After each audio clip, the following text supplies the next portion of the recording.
Olá, seja muito bem-vindo ao nosso encontro do dia. Vocês estão bem? Todo mundo muito bem aí? Gente, hoje nós vamos falar sobre bem-aventurados puros de coração, pois verão a Deus. Temos muita coisa para falar sobre o coração. Eu já li um livro do Reinhard sobre o coração. Esse livro trouxe esclarecimento assim para minha vida assim de muitas coisas. E eu quero trazer esse estudo para vocês, então nós vamos prolongar essa bem-aventurança, né, que nós estamos aprendendo sobre bem-aventurados puros de coração, nós estamos falando sobre todas as bem-aventuranças, então nós vamos permanecer provavelmente essa semana ainda toda falando sobre a questão do coração, porque é muito sério o coração. Nós não imaginamos o quanto que o coração é importante, né? Então, tem muita coisa que a Bíblia explica sobre o coração e eu quero ensinar vocês isso. Então, vamos lá aprender juntos. Porque esse é um dos versículos mais profundos do Sermão do Monte. Então, nós temos muito a cavar aí, né? Então, o que é ser puro de coração para ver Deus, né? Como assim ser puro de coração? O que significa ser puro de coração, né? Primeiro, nós vamos aprender algumas curiosidades sobre o coração. Então, por exemplo, as pessoas pensam que o cérebro que está no comando do corpo, mas pesquisando a Bíblia, pesquisando a ciência, né? Então, assim, cientificamente comprovado, falando, né, que quem comanda é o coração, não é o cérebro. Então, estudando a Bíblia, tudo, nós não achamos um versículo que fala sobre o cérebro, mas achamos 1009 versículos que falam sobre o coração. Então, o coração, ele tem uma importância gigantesca na nossa vida. É algo assim que precisa ser trabalhado, lapidado e moldado. E nós vamos aprender isso essa semana, tá? Então, muitos acreditam que o cérebro que dá ordem para o coração, para fazer ele funcionar. Mas cientificamente é comprovado de que o coração é o primeiro órgão a ser criado, a ser formado dentro de nós, no desenvolvimento do embrionário, né? Então, antes do cérebro ser formado. Então, quando você tá lá, né, no seu primeiro mês de gravidez, você tá com um mês de gravidez, aí você vai lá, soube que tá grávida e tal. O que você ouve no embrião ali se formando? O que você ouve? O coração. Né? Rapidinho, aquela coisa bem, né? Que você, quando é mãe, você tá grávida, né? Ali, você ouve aquele barulho, você fica tão, você fala, nossa, eu tô ouvindo o coração do meu filho dentro de mim, né? Então é algo assim maravilhoso, né? Lembrei porque eu tenho 3, né, gente? Então assim, é algo assim maravilhoso de se ouvir, né? Então o coração é a primeira coisa que bate ali. Então, nós vamos estudar vários versículos bíblicos, não somente esse da bem-aventurança, porque são muitos versículos que vai ensinar a gente a entender o que é ser puro de coração para ver a Deus. Então, eu não posso simplesmente já jogar isso para vocês, assim, te dar o final, sendo que nós precisamos trabalhar muita coisa aí no seu coração. Então, Provérbios 4:23 diz assim, ó, acima de tudo, o que você deve guardar, guarde o seu coração, pois dele é a fonte da vida. Fonte de tudo. Gente, como assim o coração é a fonte da vida? Fonte de tudo que se origina no coração. Então, quando algo que fazemos, né, gera consequências ruins, geralmente tomamos atitudes erradas, querendo mudar o quê? O comportamento. Então, nós analisamos muito o comportamento. Mas aqui está dizendo, acima de tudo, guarda o teu coração, porque dele procede a fonte da sua vida. Então, assim, não é o seu comportamento que você tem que mudar. É o que está no seu coração que faz você agir do jeito que você age. Então, você precisa fazer uma transformação de dentro para fora. Então, na realidade, muitas atitudes que nós temos, comportamentos, pensamentos, ele se origina do quê? Do coração. Então, guardar, quando ele fala assim, tudo somos que deve guardar, guarda. Guarda é tomar controle, é vigiar, sabe assim? O que entra e sai. Então, nós temos que saber o que está entrando e o que está saindo de dentro do meu coração. E o coração, ele representa a parte interna, onde as pessoas, onde origina o quê? As nossas emoções, os nossos sentimentos, né? Então ali tem muita coisa que precisa ser trabalhada, né? Então é onde nós geramos vida para o nosso corpo, né? Onde nós geramos vida para as nossas emoções, para a nossa mente. Então, o nosso coração, ele transmite muitas coisas para o nosso cérebro. Então, aquilo que o seu coração crê determina o que você vivencia no seu dia a dia. Então, o que eu acredito no meu coração vai trazer muitas decisões e para o meu futuro, para a minha vida, para aquilo que... Então, é muito sério. Você tem aquilo que o seu coração acredita. O coração, gente, é algo que precisa ser lapidado, trabalhado, para que nós possamos mudar muitas coisas que está aqui dentro, para poder transformar o nosso dia a dia e a nossa vida. Então, quando nós entendemos isso, porque assim, quando Cristo ele veio, ele falou assim, em Romanos está escrito, né? Aquilo que abrir a porta do seu coração e deixar eu entrar, e eu fazer morada. Então, assim, até para Cristo entrar, nós temos que abrir a porta do nosso coração.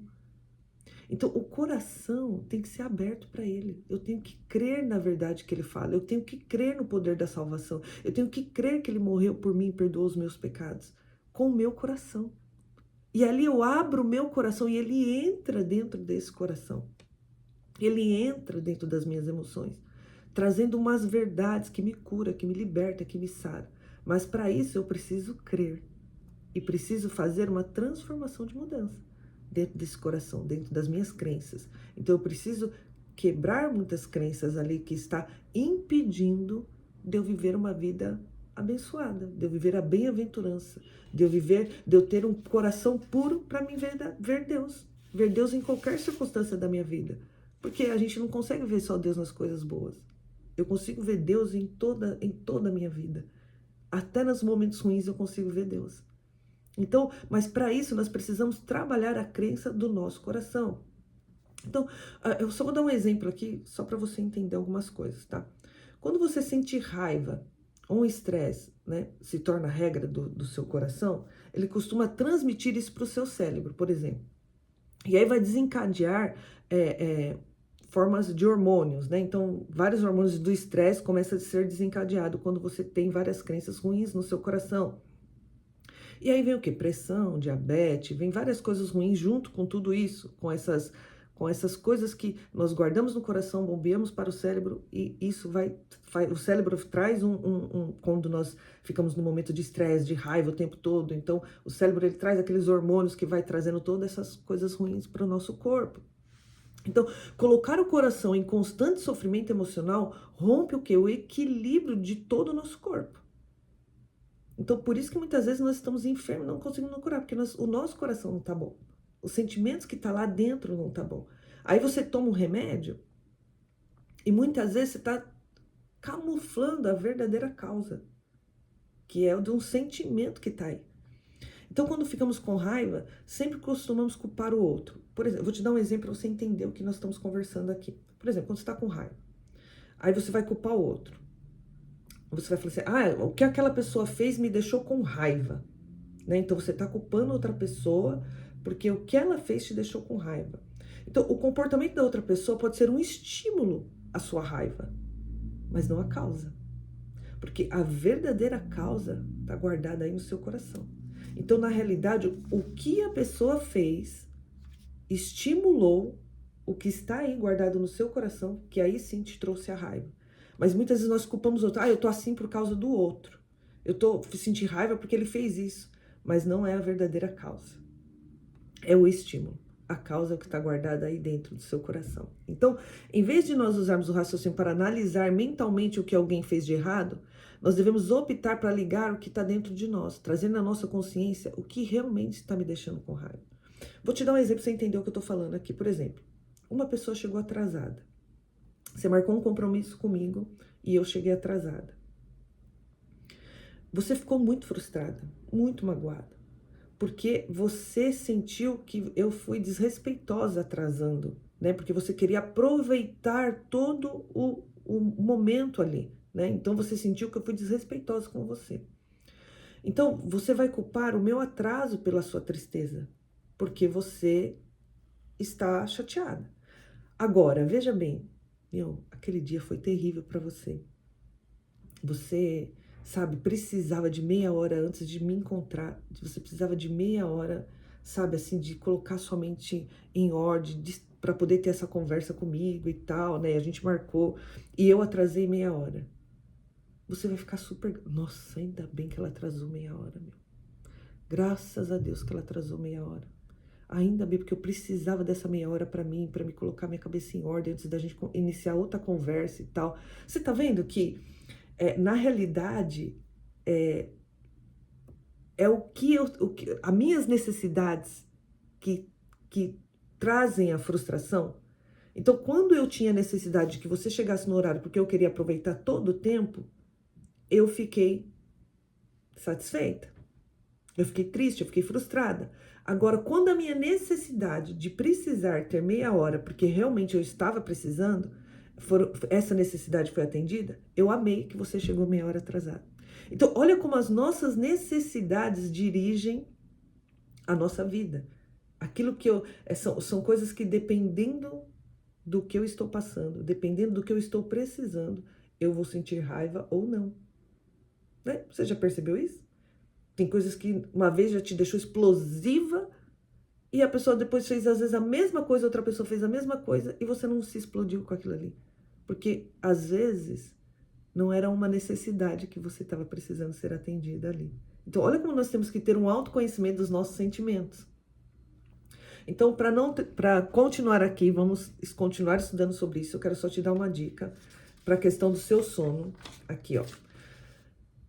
Se você deixar o seu coração aí, pensando em todos os seus problemas, na sua dificuldade, você for dormir com isso, dormir com esses sentimentos, né, com essas questões, o seu sono, ele vai ser prejudicado.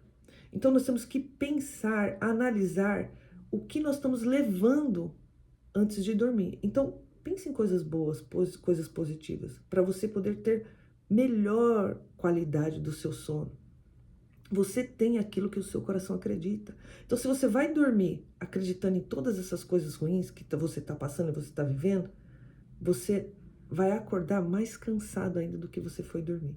Então, você tem o que o seu coração acredita. Vamos continuar falando sobre isso. Tem muita coisa para a gente aprender. Essa é só uma cerejinha do bolo, mas nós vamos aqui crescer juntos nessa graça, nesse conhecimento. Compartilha, se inscreve no canal, né? Dá um like aí que isso ajuda para o YouTube entregar para mais pessoas. E aquela pessoa que você vê a necessidade, que está precisando aí ouvir sobre o coração, compartilha com ela. Deus abençoe.